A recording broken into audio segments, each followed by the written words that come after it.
540 WAUK, Milwaukee's real news and great conversation. And now on your FM dial at 100.3. Here's your Daily News Roundup. With local news on 540 WAUK on 100.3 FM, I'm Shali Pittman. It's a switch-up in who leads the Bucks. Josh Glessing is in and Peter Feigin is out after a dozen years at the helm. Glessing will take over as president of the Bucks and president of the Fiserv Forum. In a statement, the Milwaukee native pointed to his roots and said he's always known what the team means to Wisconsin.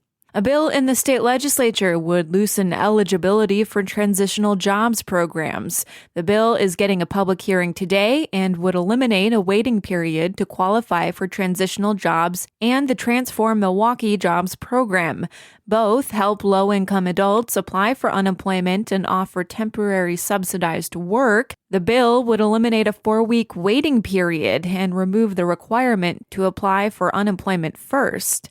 Democrats are proposing a new government-sponsored public affairs network. It would let you watch proceedings in the state capitol from home and replace Wisconsin Eye, the C-SPAN analog that's been shut down since mid-December due to funding constraints. State Senator Mark Spreitzer is one of the bill's co-authors. It looks like we are going to be in a position of needing public taxpayer funding for the long term. And if that's the case, then we should consider whether it should just be a public entity that is accountable to elected officials and run for the public benefit. It would cost about $2 million a year to provide this new coverage of state government. Wisconsin Eye has 18 years worth of archive, and according to their contract, they would have to turn it over to the Wisconsin Historical Society if they dissolved. But for any of this to work, Democrats need Republicans who are in charge of the legislature to sign on. But this is something that I know we've heard that Republican leaders are interested in doing something. Spreitzer hopes to get this plan on the floor of the legislature later this month. Savannah Tomei Olson reporting.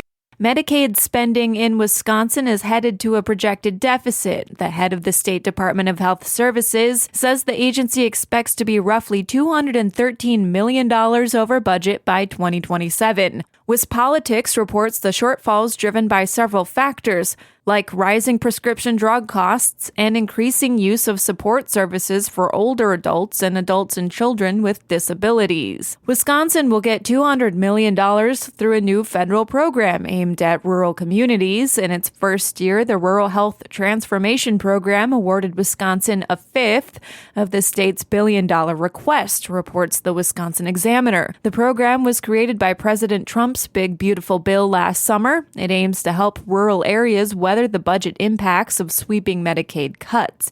An analysis from the Kaiser Family Foundation shows the program offsets are just a third of projected Medicaid spending in rural areas over the next decade. Milwaukee County Executive David Crowley says affordability is the top issue he's hearing from voters. The Democratic candidate for governor stopped by Civic Media's Wausau studios for an interview yesterday, and he shared this. Well, the biggest issue is the affordability crisis, right? I think if you are making more money today, you're still getting less than you ever have before. And so no matter where I go in this state, people are asking, how are we going to tackle this affordability crisis? Everything is rising. Groceries are rising. Utility costs are rising. Housing prices are rising. Childcare, healthcare. We need somebody who's going to tackle these issues. And while a lot of the economic uncertainty and a lot of these chaos policies that are coming out of Washington, D.C. are driving these costs up, it doesn't mean that we can't figure out ways to tackle this issue here locally. Executive Crowley outlined priorities in universal child care, education, housing, and support for small business. He's one of 7 Democrats vying in the August primary. 2 Republicans are also running. You can find the whole interview online at our website. A pair of Republican state lawmakers have introduced a bill they say would stop data centers from rocketing electric costs.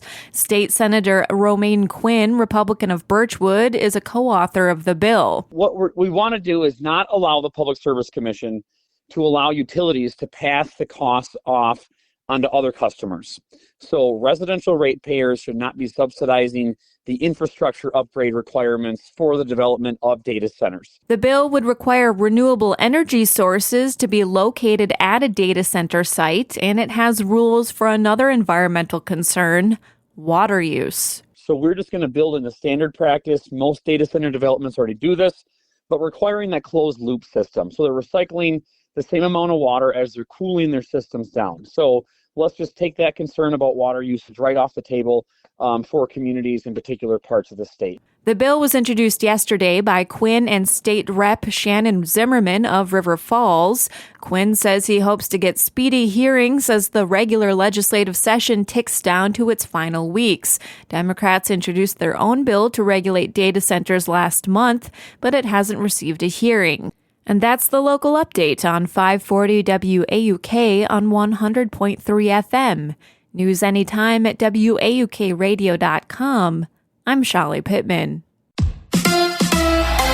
Badgers basketball tonight. Hi, I'm Mike Clemens with sports. Men's hoops. Wisconsin hosts UCLA in another Big Ten matchup tonight in Madison at the Kohl Center. The Badgers with a record of 9-5 coming off that loss to number 5th ranked Purdue. The Bruins are 10-4. A nice win for UW Green Bay. They beat the UWM Panthers 79-76 at the Kress Events Center in Green Bay. Green Bay Phoenix head coach Doug Gottlieb. Well, we're starting a more offensive-based lineup. I like us to take a couple more threes. We're turning a couple down, but we got the right guys taking them, and they did a good job of defending it. It's so much easier than the other way. We were starting more of a defensive group up until the Fort Wayne game. This gives us 5 scores. Got 5 guys. You can pick your poison, right? It makes you look like a really, really good coach when you coach from ahead. NFL, the Packers holding practice on a short week. They'll face the Bears Saturday night at 7 in Chicago in the wild card round of the playoffs.